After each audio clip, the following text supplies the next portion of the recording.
है। अमेरिका के हवाई से इस वक्त बड़ी खबर सामने आ रही है। हवाई में सुनामी अलर्ट के बाद विमान डाइवर्ट किए जा रहे हैं। तो यहाँ पर अब जिस तरह से हवाई इलाका जो है वहाँ पर सुनामी का खतरा जाहिर किया गया है। कई विमान जो हैं उनके रूट बदल दिए गए हैं, उन्हें डाइवर्ट कर दिया गया है ताकि किसी भी तरह का खतरा यहाँ पर मोल ना लिए जाए। लोगों को लगातार आगाह किया जा रहा है, लोगों को सुरक्षित स्थानों पर जाने के लिए कहा जा रहा है। और कुछ फ्लाइट्स जो डाइवर्ट की गई हैं वो लॉस एंजलिस और होनोलुलु का जो एयर स्पेस है वहाँ पर डाइवर्ट की गई हैं।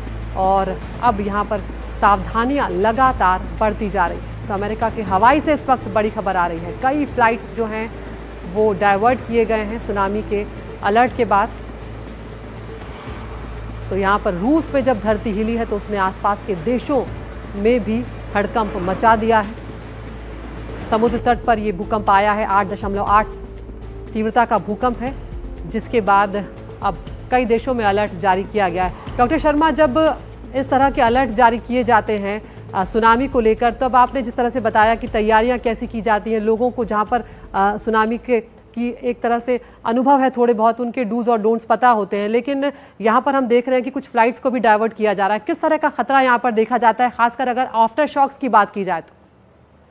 अदिति जी, मैंने तो होनोलुलु का एयरपोर्ट देखा है तो वो बिल्कुल समुद्र से तट लगा हुआ है जी। और अगर कभी भी सुनामी की अगर बात होगी तो डेफिनेटली जो एयर स्ट्रिप्स हैं और इन सबको भी जो है वो नुकसान होगा।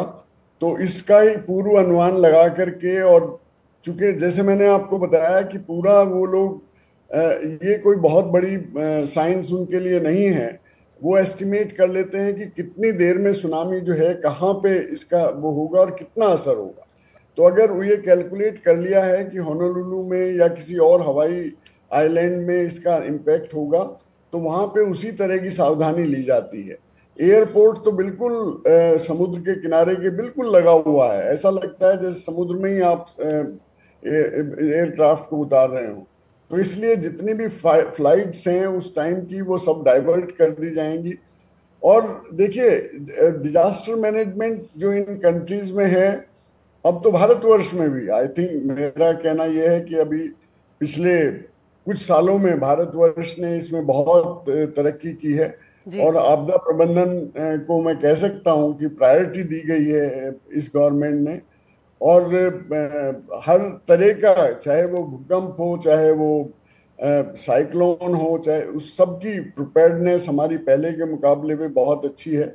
लेकिन मेरा सोचना यह है कि जो हम लोग बात कर रहे हैं कि अमेरिका में और जितने भी जो जो राज्य हैं जो प्रभावित हो सकते हैं, तो वो सब में एक पूर्व तैयारी की तरह से वो लोग मॉक ड्रिल करते हैं, सब चीज करते हैं।